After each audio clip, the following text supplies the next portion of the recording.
Well, hey there, it's Fernando from Seriously Smart Technologies, and I have a problem. My Lectro Professional Foot Spa, or Premier Foot Spa, is no longer working. How can I tell? Well, when the power cord's plugged in, the orange light does not turn on. Oh, goodness. Well, it was my fault. During the warmer months, I have a window air conditioning unit in this window right here, and it plugs into this outlet.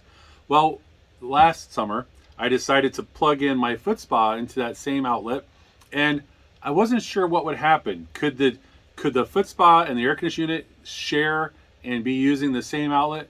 Well, within a very short amount of time, I got my answer.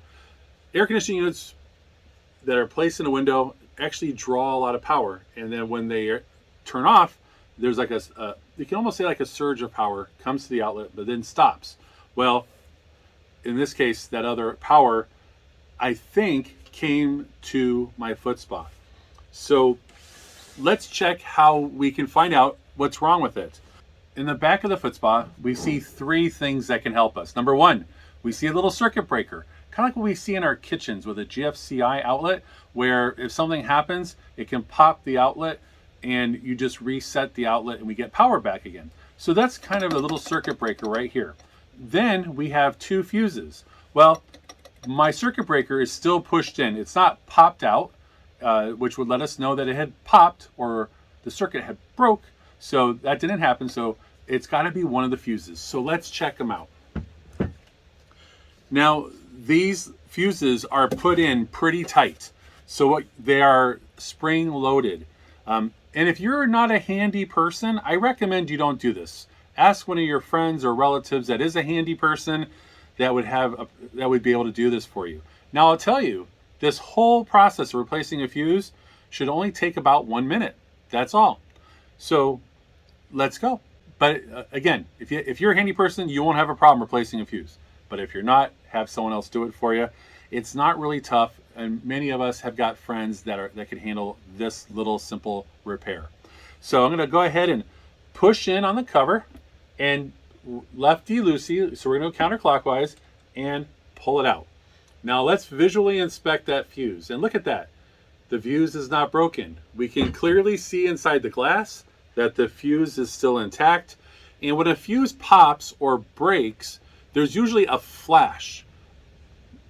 I guess you could call it like a microscopic flame, or a little bit bigger than microscopic, but it would discolor the glass, and the glass is fine here. So let's put this one back in. And just keep twisting it until you see where it goes almost all the way in. Now we're going to push and turn.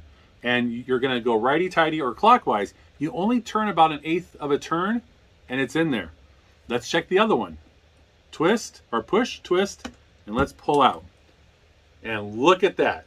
There's the problem right there. We can clearly see in the glass that the fuse is popped or it's broken, and we can see a little black burn on the inside of the glass that lets us know this is our problem.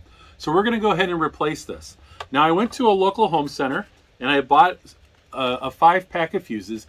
It's really easy.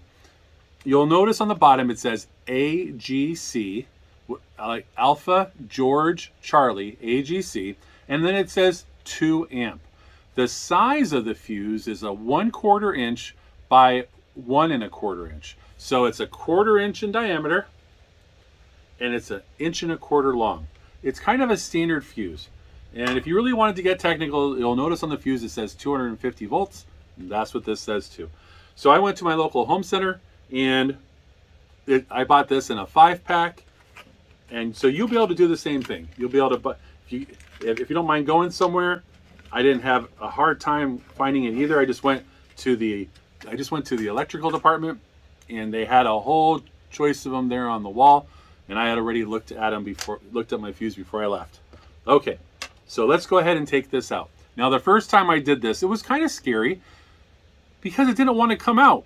So the little socket that it's in there pretty tight. So you just got to grab hold of it and wiggle, wiggle, wiggle, wiggle, wiggle, and as you're pulling them apart, and that's all it took.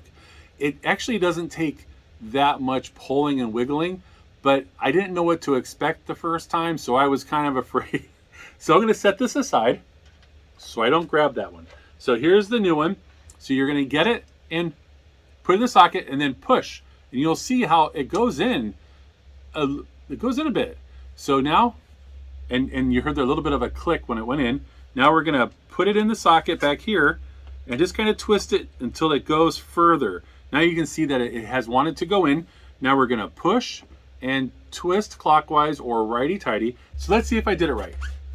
So we're going to plug the power back in. And then let's turn it on.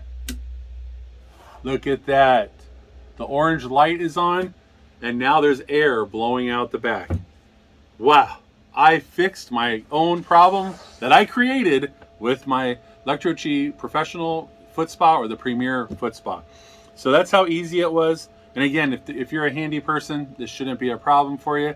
But if you're not a handy person, hopefully this video will take you through the easy steps. The whole process should only take about 1 minute.